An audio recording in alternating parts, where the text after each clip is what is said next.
the best. I'm so happy. Everything happening around, going on in the world. Why would happen? Anna Kendrick and Blake Lively do not get along. They've tried to keep it professional, but at this point, it's obvious. At the Another Simple Favor premiere, the tension was impossible to ignore. Blake smiled for the cameras and played the PR game. Anna? She looked like she'd rather be anywhere else. Rumors about their feud have been circulating for years, but their interactions make it clear. This isn't just gossip, it's real. At South by Southwest, they arrived for the film's red carpet. Hello, South by Southwest. Welcome to Another Simple Favor premiere. Reporters asked Blake about working with Anna again. Anna, what does it mean to be working with Blake again? We're talking about you. She gave the usual, "It was amazing, she's so talented" response. Then they asked Anna. She barely reacted. Her response? "Oh, you know," and that was it. No fake enthusiasm, no effort to hide her feelings. Just a short, cold reply. Social media exploded. At least one of them isn't being fake.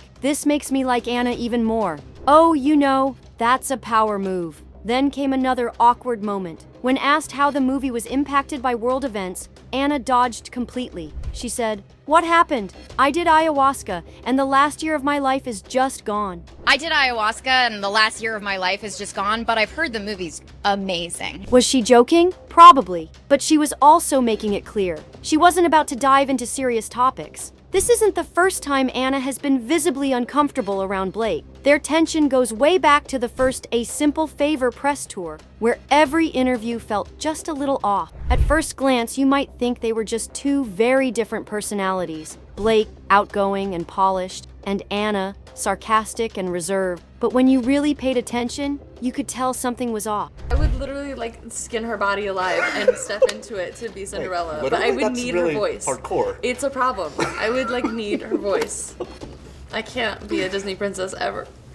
Oh, Muffin, it's so hard being you. Blake had a habit of dominating conversation. She'd talk in long, elaborate stories, going on and on while Anna sat there, barely responding. But Anna wasn't just being quiet. She was calculating. Every now and then, she'd drop in a sarcastic comment, just subtle enough to seem playful but sharp enough to suggest something deeper. You could feel that she wasn't vibing with Blake's energy even then. One of the most telling moments happened during an interview when Blake started talking about how confident she was. She went on, practically fishing for compliments, talking about how she believed in lifting other women up and owning the room. Meanwhile, Anna sat beside her, arms crossed, eyes darting to the interviewer, as if silently saying, "Is she serious?" Then Blake, in the middle of her speech, misused a phrase. It was one of those minor mix-ups most people would ignore, but not Anna. Without hesitation, she corrected Blake mid-sentence. There was a pause. Blake's smile froze, her face dropping for just a split second before she forced out a laugh and tried to play it off. But the moment was already out there. Anna wasn't impressed, and she wasn't about to pretend she was. Then there was the infamous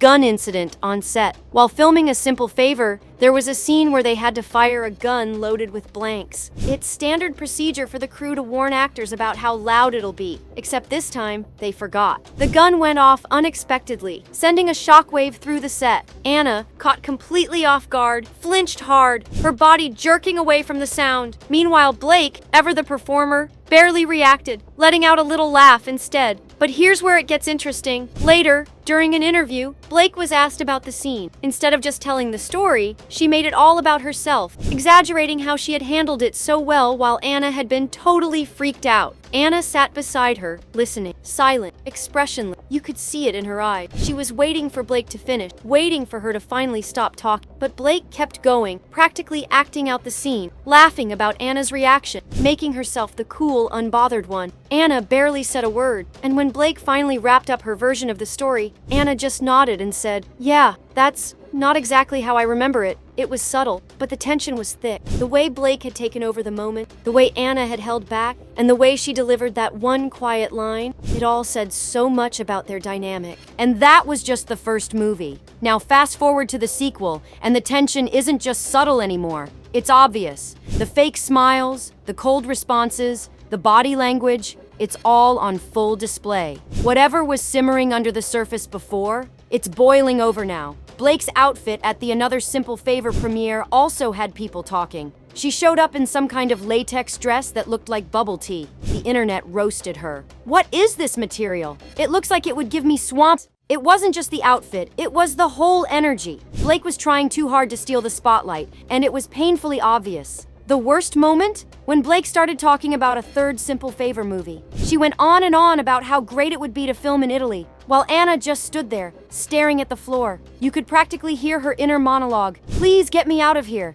It was so bad that body language experts even started analyzing clips online. The consensus? Anna is over it. Twitter did not hold back. Blake is so insufferable. Shut up already. She always has to take over. She can't read the room. Anna's body language says everything. Nothing has changed since the first movie. Personality clashes happen all the time in Hollywood, but this one seems personal. Anna is known for her dry, sarcastic humor. She doesn't do fake. Blake, on the other hand, is the queen of polished PR responses. She knows how to work a red carpet and put on a smile, even if it's forced. That's probably why people are drawn to Anna's bluntness. It's refreshing in an industry full of scripted interactions. Sources who worked on the first film claimed the tension was there from the start. One production assistant reportedly said, "Anna just didn't have time for Blake's nonsense. Blake is a social butterfly, always networking and keeping things light. Anna is more no nonsense. When the cameras weren't rolling, they barely spoke." Another crew member claimed that Blake always wanted to be the center of attention. She would always be the one making big speeches, talking the most at press events, and Anna just wasn't into it. She wanted to promote the film and go home. Blake wanted to make it a show. So,